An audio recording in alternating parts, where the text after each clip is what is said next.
Okay. This hangout on air is live. All right. We're going for the gusto again. Now, I'm sure my viewers are getting sick of hearing about Schlitz. We have me, Ronald, or as some people say, Jay Terrio from LaPlace, Louisiana, John Sharon from Indiana, and John Page from South Dakota. Hey, everybody. Hello. And John Page, I've watched a lot of your beer reviews in the past. Yes. And I enjoy them. Well, tonight we're looking one more time, and this will be it for now, Schlitz. And see, I couldn't find. Where are you going to get bottles here? Yeah, it's really weird. Some states only get bottles, some only get cans. We were getting both for a good while, and then I don't know what happened. Yeah. I think I only see them in the 16-ounce cans. They've knocked it out of a lot of states. I got to check that email from Schlitz, but I think only half the states get it now. So another 10 years may not have this beer at all. I'm going to pour mine down the middle in my old Falstaff Goblin. Good. Don't drop it and destroy it like I did my Schlitz goblet last night. Oh, really? Oh, I was so disgusted by that. Okay. Now with Schlitz, you get a thick. I mean, common sense is American-style lager, so you're going to get a thick white head and a golden bubbly. Yeah. Right? I mean, it's not a mystery. No.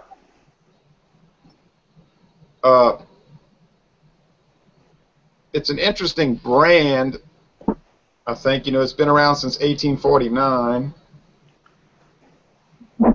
Did they not? Didn't they change the recipe like in the 60s or something? Yeah, it's a real convoluted history, I'm going to tell you. And there's a lot of mythology, and there's also some truth involved. Now, I'm 46 years old, okay? I don't know everybody's age. Mm-hmm. But that's sort of important when you're talking about Schlitz. 28. See, I'll be 48 in August. 48. Oh, wait. Eric, we were in a panic. Eric, your microphone is muted.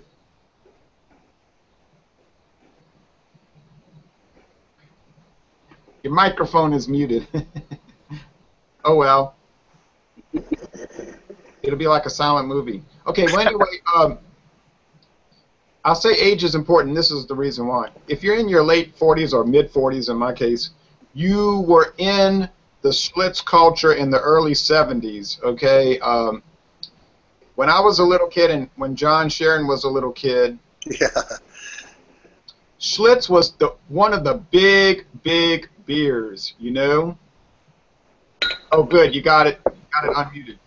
Schlitz was big. When I was a 5-year-old drinking beer from a, yes, I drank beer as a 5-year-old because when my parents would drink, especially my father, when they would have cookouts and drink beer, they'd always let the little kids sip out of it. And I guess that's a tradition in every state. I know it is in Louisiana. It is in Indiana. But the two big, you know, some of the big beers 40 years ago were Schlitz, Budweiser, Miller High Life, not Coors, no, but as a child, you just heard those Schlitz commercials all the time, you know, and you went everywhere and you saw posters and whatnot. And then I remember in the early 80s, maybe mid-80s, all of a sudden I wasn't seeing any Schlitz, and I thought it was odd, and I asked my daddy about it. He made some weird comments, but I don't want to get into those. But I started doing some research, and come to find out the company had been bought out in 1982. They had a lot of financial problems, mostly caused by their own stupidity. And it was bought out by Stroh's in 82, and then Pabst bought Stroh's in 99. So it's had 3 owners in its history: the Schlitz family, the Stroh's family, and then the Pabst company. Anybody want to add any thoughts to that? I can give you some more information. Who owns it now? Since is it Miller Coors owns it now? It's been a Pabst brand since 1999. Okay. The first time I heard about it was that movie, Son of a Woman, with Al Pacino. and he's in New York with this young kid, and he says he's ordering him a beer. He says he'll have a Schlitz. Oh wow! I can remember. I can remember when Schlitz was in returnable bottles. Remember that, Jay? No, I don't. You know, we didn't really get returnable bottles in Louisiana, so I don't really remember that. We did. It depended on the store. Okay, no store does it today, but some places may have. That was back in the late '70s. So. I thought the cool information that I found out was they were the first company to make the tall boys in the 50s. Yeah. That's really unique. That was in like 1956, 6, I think, if I read that correctly. Yeah. Now this is what's really interesting about Schlitz. Okay, I mean it's really interesting, but they started in 1849 in Milwaukee, right? Okay. They weren't that popular, but there was a bad fire in Chicago, 1871. We know the Great Chicago Fire. The guy that owned Schlitz said, let's send them a bunch of beer. He felt bad for them, and plus he knew it couldn't hurt their reputation. So they sent barrels and barrels down to Chicago to help the people out, and that's what made Milwaukee famous, you know what I mean? This charity effort, and that became Schlitz's tagline, the beer that made Milwaukee famous. Okay, fast forward to 1912, I think it was. Schlitz did some research and it was finding out the reason the beers were being skunky, were turning skunky, is because the light was messing it up with the hops, you know, the hop oils. So Schlitz was the first company to come out with brown bottles. Yep, that's a fact. And they really touted that, yeah, 1912 or 1908. And they put a lot of advertising about that in those years, telling people, we have brown bottles, it protects the beer from light, don't let your beer get skunked, and etc., you know. Another thing about Schlitz, they started, like you say, the tall boys. Yeah, in the 50s. And I believe those were 24-ounce cans back then. They weren't. I think I remember reading on their website they had 16-ounce and then they had 24. And I also remember reading that they were the ones that had the first modern pop top on the cans too. Yeah. That's right, and they also started the first budget beer in 1955 called Old Milwaukee. Oh, yeah. Which I'm having hell finding, but that's big around here. Yeah, and then Anheuser-Busch hurried up and came out with their Busch beer right after. But another thing about Schlitz. Okay, the company was catching hell from Anheuser-Busch, right? Because Anheuser-Busch is an ultra-aggressive company, right? They're super aggressive, so they were giving Schlitz all kind of trouble. And by the late 60s, Schlitz could see that they were still number 2, but they were falling back. All right, here they've made their terrible mistake. Some guy, and this used to be on their website, like they went into detail on their website, but the new owners, I don't guess they want to talk about that, so they yeah, they deleted all that, but it used to be really detailed when the Clan Manowitz family owned it. Okay, they got this scientist-type guy, right?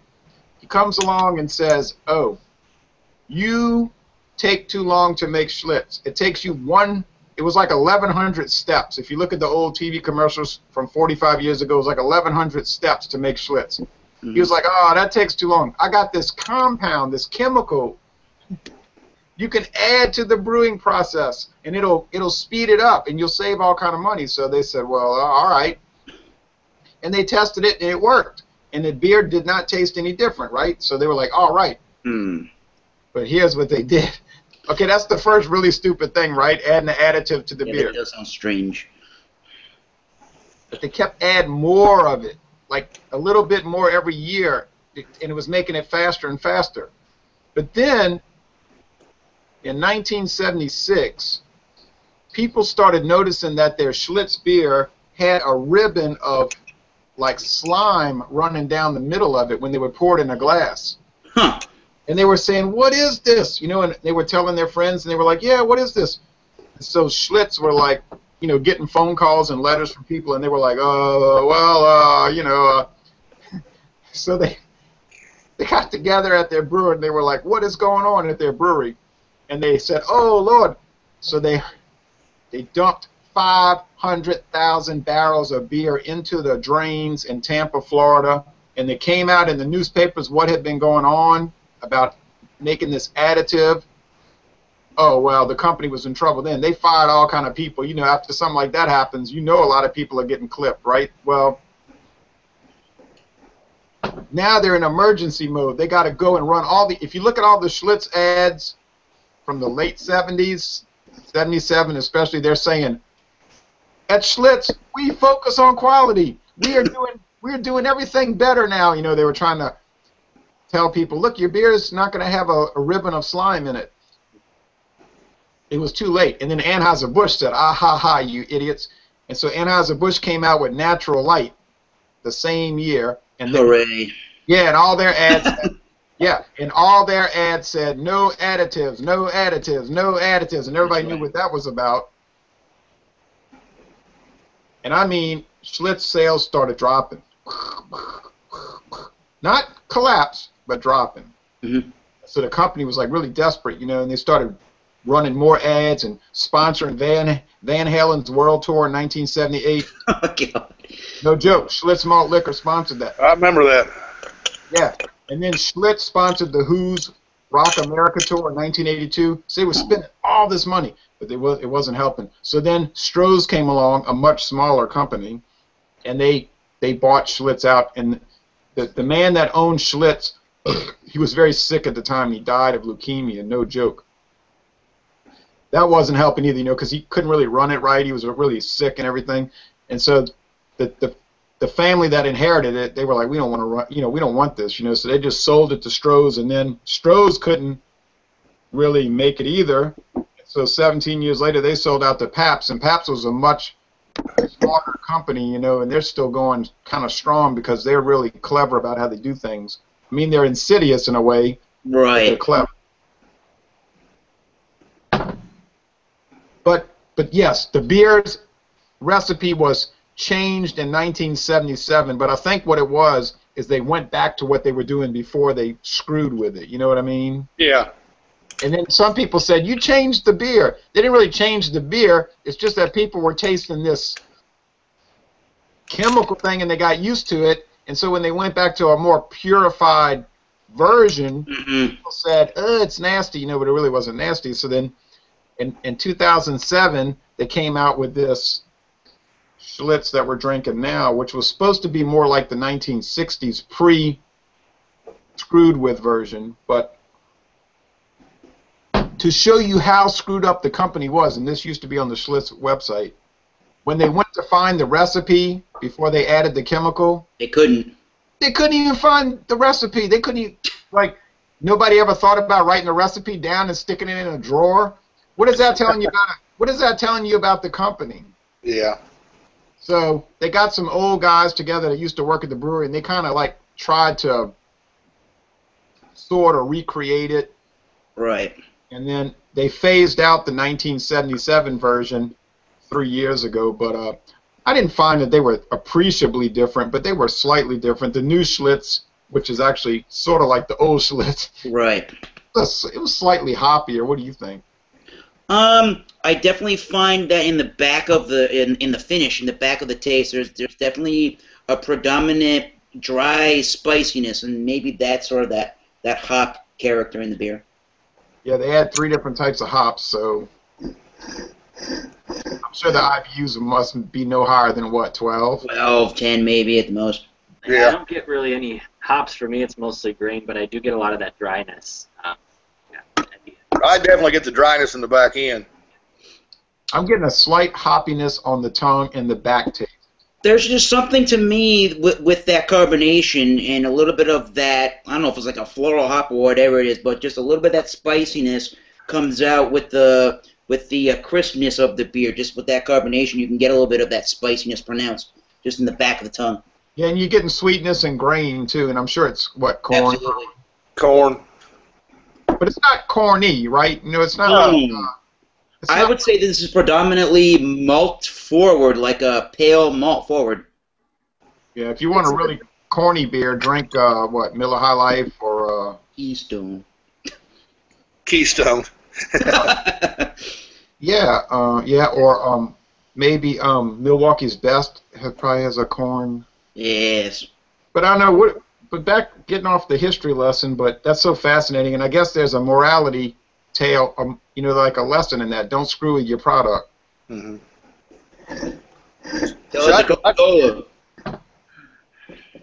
What did you have to give for a 6-pack or however much you bought, Jay? Or your can? What was the can of? Yeah, a 6-pack of no, they don't sell singles. A 6-pack of pint cans was $4.29 at Walmart, but I was at a different store and it was $4.79. So I said, well, I'll just pay the extra 50 cents instead of having to go to Walmart and wait in line forever and all of that. So I had to give $6.99 for a 6-pack of bottles. What? That's insane. I'm looking up the price that I bought it for now. I bought it for $12.49 a 12-pack. That's a little high. Really? Is that 16 or 12s? 12. 12. 12 for $12.49. Yeah, Massachusetts definitely. Well, they like to tax the crap out of everything, especially if it's bad for you. We might as well make you charge more for the beer. Yeah, but beer is good for you. But go figure. When they had 6-pack bottles over here until about 2 years ago, they were $4.99. So $4.99. That's the only way you can buy it in here or Louisville, either one, is 6-pack bottles. Now I can go down to New Orleans and get a case, the 24-ounce, 24-pack case, which is square. It's not a rectangle, but it's square because they're stacked one on top of the other. Yeah. That is about $14.99 for a case of 24. I got ripped off. Ripped off. You did. I hate to say that, John. Yeah, I think I paid $6.50. Sorry. I think I paid closer to $6.50 for a 6-pack of 16 ounces. Yeah, that's not worth it. I don't find that this is a beer that you can, at least in my area in New England, I don't find that it's a beer that if you go to every store, it's going to be a beer that's at every store. No, I have to go to different stores to find Schlitz. It's sold at 2 beer outlets in my town. But we have about 40 beer outlets in my town, right? So it's very low profile, and like I say, I don't know if it's going to be around. It's going to be around because Pabst Brewing Company is very secretive. They do very strange things. They do inexplicable things. So I don't know. Now they're technically just owned. They contract brew for Miller, right? Is that what they do, or is it the other way around? It's the other way around. They brew the beers for Miller, is that right? Yeah, here's what happened. In 1999, when Pabst bought Stroh's, I think Miller was about to come in and buy them all out. Okay? But there was a concern that they were going to get in trouble with antitrust laws, right? People were going to say they're a monopoly and all that. So Miller said, okay, fine. We're not going to buy Pabst. But Pabst turned over 3 brands to Miller, Mickey's, Old English 800, and Ham's.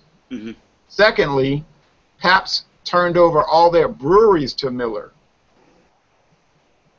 And some of the other breweries, they supposedly, I say supposedly because there's some strangeness with this, supposedly turned these breweries over to a private company. I'm talking about City Brewery in La Crosse, the Schlitz Brewery in Memphis, and the Lion Brewery in Wilkes-Barre, Pennsylvania, I believe. Yeah, that sounds about right.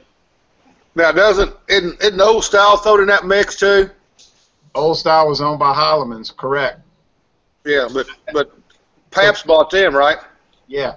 So that's right. So Pabst owns the brands. Yeah. But they don't technically do any brewing. They pay Miller to do it. But it's a weird situation because it might be like Miller said, we'll brew the beers for you if you just give us those breweries and those 3 brands. I don't know what the terms of the agreement were, but put it to you like this. Pabst is not owned by Miller, but they're joined at the hip. So this is more. It's more like you're drinking a Miller product than you are drinking a genuine Pabst product. Is that? Would you say that, or not really at all? No. When I talk to the Pabst people, and I'm probably bothered. They they probably say, "Oh Lord, not him again." But what they told me was that no. They said we have our people on site, and they make sure that Miller follows their recipes, which I'm sure is easy for Miller to do. Why would that be difficult? But got you. it's but there's some Pabst brands that are brewed at City Brewing, which is supposedly an independent company. But I asked some very clear questions to City Brewing. I said, okay, but they wouldn't give me a straight answer. I said, well, are you owned by such and such? They said, well, we have an association with them. I said, okay, whatever. But because I know some of the Pabst brands are still brewed in La Crosse, but it doesn't matter. You know, what's the difference? I don't know what these Metropolis people are up to. I know that these guys are very clever. They bought Vlasic Pickles and revitalized that brand. They bought the whole brand, a family of Hostess Twinkies and King Dongs last year, and they had pictures of Pabst beer riding on a on a Twinkie. I don't know. I can't figure it out. I don't know. You would just hate to. You would just hate to see brands being acquired by multiple different companies down the line, and then the brand's name and reputation of what it once was gets lost in time. Just because people thought that they had a better idea on how to do it, and they could, you know, get people to drink their beer. It's now another company's beer. It's not the Joseph Schlitz beer anymore. Right. It's the Pabst beer now, and we're going to market it as such. And hopefully brands don't do that when they buy out older companies. Yeah, hopefully. The Schlitz family has no interest in they have no connection to Schlitz since 32 years ago. Sad. Hey, well, they didn't want it. The man died. Right. He was sick and he died, and they didn't want it. They just took the cash and got the hell out. But well, what's your opinion of the beer? I mean, anyway. I'm gonna drink all 6 of mine. I like this. I like this better than the Pabst Blue Ribbon. It definitely has, and to a lot of different adjunct lagers, it's definitely got a nice body to it. It definitely has a nice maltiness. There is that little bit of spiciness. It's slightly sweet. It doesn't really have a huge. You can tell the corn's in there, but it doesn't have a huge corn taste or an adjuncty kind of a taste. No. John Page, what do you think? I think it's a really clean drinking beer. I actually drink this quite a bit. That along with the Grain Belt Premium are kind of the two American adjunct lagers that I go with. But I do like the dryness. It's really refreshing. It's got a lot of graininess to it, but it's a clean graininess. It's a clean kind of style. Yeah, and at 4.7%, you could knock a bunch of them back. Yep. I'm going to put it in that category that I'll place a lot of these in. It's just a damn good Saturday afternoon yard mowing beer. I mean, that's what Tom Beer Whisperer was talking about yesterday. He was saying that a lot of people don't approach these brands correctly. You know, the Beer Whisperer was saying, look, the problem is that people are approaching a beer like Schlitz or Old Milwaukee or what's another one? Pabst, Miller High Life, Pabst, Old Style. Yeah. But they're approaching it from a West Latron 12 viewpoint. Oh. It's like, wait a minute. You don't compare apples to oranges. You don't compare a Mercedes-Benz to a Chevy Cruze. I mean, it doesn't make sense. It's two different types of vehicles. But they'll both get you where you're trying to go. But you know what I mean. But that's been my big gripe the last decade when I started finding out about beer reviews. Exactly. I would read about beers like, you know, all the really great craft beers, which I've been drinking since '96, by the way. You know, and whatever they are. And then I would read about Schlitz or Budweiser, and people would say, it's filth, it's garbage, it tastes like trash, I hated it. I would rather drink horse urine and all that, and I'd say, wait a minute. No, you wouldn't. I think I read an article somewhere, it was on a Beer Advocate forum that was talking about the fact that there are a lot of these craft beer companies that secretly really like to drink these beers because in a way these craft breweries are really kind of jealous by the fact that Pabst can keep making Blue Ribbon and keep making Schlitz, and Budweiser can keep making their beers, and so on and so forth. And they're so damn consistent. Is they every one of them tastes exactly the same, and they're really all not that bad according to these craft brew guys either. So it sort of makes you think: are these really that bad and horrible of beers, or are they secretly loved by people that would wish to be anonymous? Exactly. You hit the nail on the head right there. Yes, you got it, because I always liked these beers before I realized I wasn't supposed to like them. I didn't know I wasn't supposed to like them. I used to always say, oh, man, this is really good. You know, I mean, I wasn't saying, oh, it's the greatest thing ever. But if I'm going to put a bunch of stuff in my fridge, it's not going to be stuff that's $6.99 a bottle. I mean, I don't have a lot of, even if I was a millionaire, I don't think I would do that. But if somebody says something like Schlitz is dull, it's boring, and it doesn't have a lot of flavor, I could go along with that if they gave it like a C, like if they were rating it and said it's a C, it's average. Fine. I don't agree. I'm a little more favorable toward it, but fine. That's reasonable. It's when these people come on there and say it's a 3 out of 100. Yeah. Like Beer Advocate. Yeah, like, or say it's a 0 out of 100. How is it a 0 out of 100? If a beer was a 0 out of 100, you could not swallow it. It would be going down the drain. Don't you all agree that you would basically puke? I can give you one that's a 0 out of 100. Earthquake? Earthquake, high gravity, 12%. There ain't nobody on this planet that can gulp that down without throwing up. Rhinelander Light. Rhinelander. Oh, yeah, I heard that was notoriously bad. Yeah. It was like $4.99 a 12-pack. Yeah, they have beers that are notoriously bad. What's that? What's all that? Picking up some feedback. Yeah, I was picking up some feedback. Anyway, thought it was Deep Purple. Technical difficulty. Did anybody see what Beer Advocate give it? I think the Bros gave it the most fair rating. The Bros said it was good. 83, good. Beer Advocate, yeah, you know, you'll find Beer Advocate's a little more reasonable. Rate Beer, they hate everything that's mass-produced. They hate it. I don't know why that is, but a few more things about Schlitz before we close out. When I started this adventure, and I call it an adventure, back in 1996, I used to write to all the beer companies. No, I didn't beg them for beer. I just wrote to find out about, you know, I just write letters and say, could you send me any information about the beers you produce? And they said, yeah. And Stroh's sent me this booklet, and it showed all the beers they made.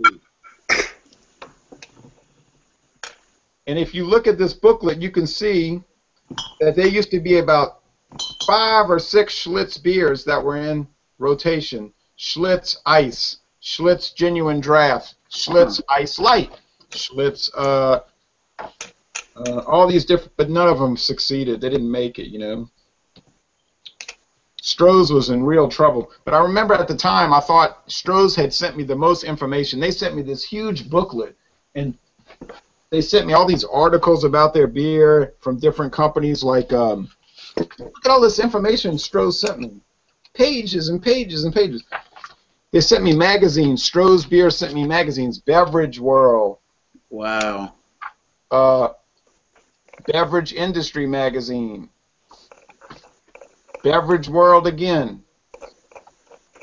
Brewery Age. And so on. So I was really favorable towards Stroh's because they could have told me just, you know, kiss off. Who are you? But they sent me all this stuff, and I was like, wow, I'm going to really support this company because they were so cool with me, you know. And that was before they fell on low times, obviously. It was when it was happening. Oh. It was just.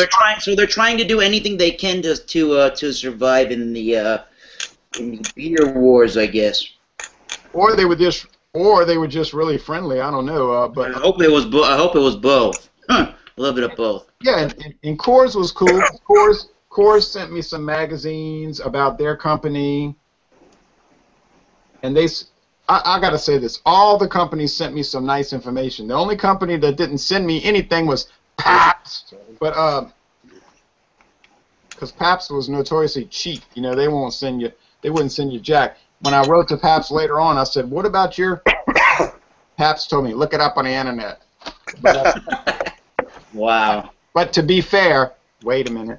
To be fair, when the internet, the internet was just coming in the mid '90s, and so they were getting away from paper stuff, right? None of the companies will send you any information today on paper. They'll all send it online. But to be fair with Pabst, anytime I write to those people about their products, they send me lots of information, okay? And they're very helpful. So I wrote to Pabst 2 years ago, and I said, could you give me a list of every beer you produce? And they sent me like a 25-page document. So it was pretty good, But Hey, but I'll tell you what's interesting is get online and look at all the beers that Anheuser-Busch makes, Miller Coors makes. It's amazing the beers that they make. It's incredible. And and to talk about the most hated company. Yeah, to talk about the most hated beer company on the planet, Anheuser-Busch InBev, or I should say the most envied. But if you get on their website, it's really fascinating because Anheuser-Busch has this huge book online. It's like, I think it's 9 chapters long. And I read the whole book. It's a book called Zithology, and it's all about beer. And it's basically a whole book to teach you about beer, the history of beer, how beer is made, the styles of beer. And they're very open about it. They'll talk about different companies and what, like Coors coming out with aluminum cans in 1959. If a person wanted to self-educate about beer, getting on the Anheuser-Busch website would be very helpful. And they even have a whole section about how you should pour a beer, which I thought was fascinating. Anyway, any additional comments? I think it's a buy again beer, and I'm gonna finish my 5 I've got left, and I'll buy it again. I have more than once, so. Oh yeah, definitely. Definitely a buy again beer. I've been buying this stuff since '96. I don't plan to stop unless they stop. Unless they stop. Like I said, this is one that I buy. If I'm gonna buy an American lager, that's usually I either go for this or the Grain Belt Premium. Yeah, it's one of the best ones out there of the style. Right. That and Michelob, I think. But what about you, Eric?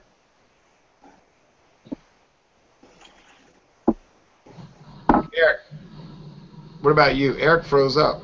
Yeah, he froze. Eric's frozen. What about you, John Sharon from Indiana? You said. I'd buy it again. I'd definitely buy it. But I've bought more than once.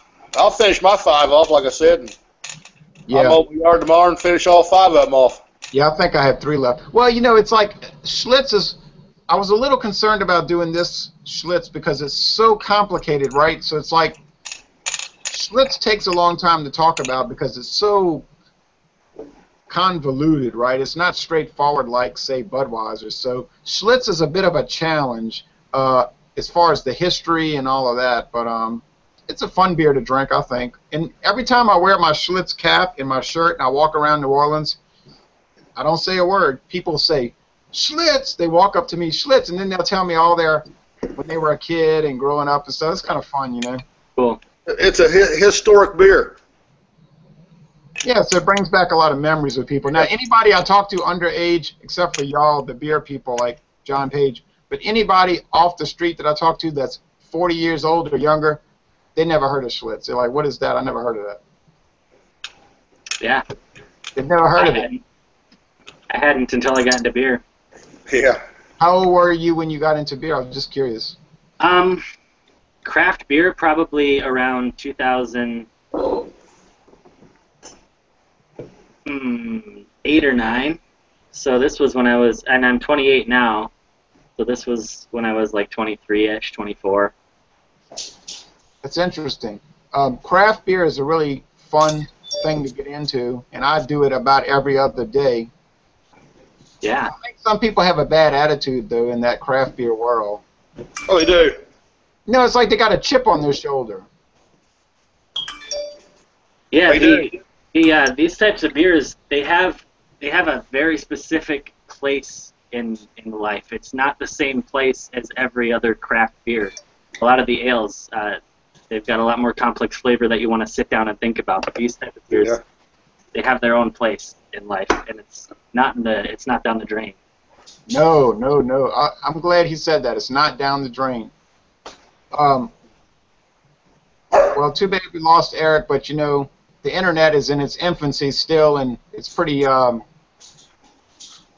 pathetic, really, when you think about it. When we look back on the internet in 50 years, we'll say, "Good grief!" Can you remember how bad it was in 2014? It was a joke, right? Don't you think we'll look back and say that?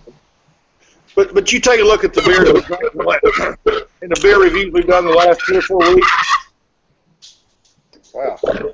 There's Eric. That, the beers we've done during their heyday was some of the biggest beers in the world, you know. Yeah, no. Wait, getting feedback. John, didn't you say you called them legacy beers? Yes, they're legacy beers. Yeah, I like that term. Yeah. Well, I think we beat the Schlitz horse with a dead horse. We beat it to death, but oh well, you know, like Alice Cooper said, love it to death. But you know, it was fun. You know, I'm sure my viewers are saying, oh Lord, not another Schlitz video. But hey, it's a big brand, so you got to look at it. But anyway, I appreciate everybody participating. It was a lot of fun, and I can only speak for myself. I would like to examine a lot of other brands. Oh yeah, I'm ready anytime. Thanks for having me. Yeah. Oh, definitely, John. I was so glad when John Page said he was joining. I was like giddy. I was like so excited. I couldn't believe it. I really couldn't believe it. But I was so happy. But anyway, I can only speak for myself, but I'm going to say Louisiana appreciates everyone's participation. I appreciate it, and Indiana does too. Yeah, and my internet appreciates it too, I bet, right? Oh, yeah. I'm sorry it failed on you, but we were talking about how the internet today is so pathetic compared to what it's going to be 50 years from now, you know. I don't even want to guess. Don't. It's not worth even talking about. I remember when I was a child, I thought push-button phones were so, you know, really nice. But, you know how that changes. But anyway, thank you, world, for watching this video production, and we hope you join us in our next excursion into the fascinating world of beer. Legacy beers. Yeah, legacy beers at this time. Yeah. That's our current fixation. Schlitz was good. You should buy some. It is not that bad. It is really good. And Eric does not work for Schlitz, nor does he have any financial interest in the company. Yeah. None. It's a buy again beer. Yep, I agree with that. Thank you, world.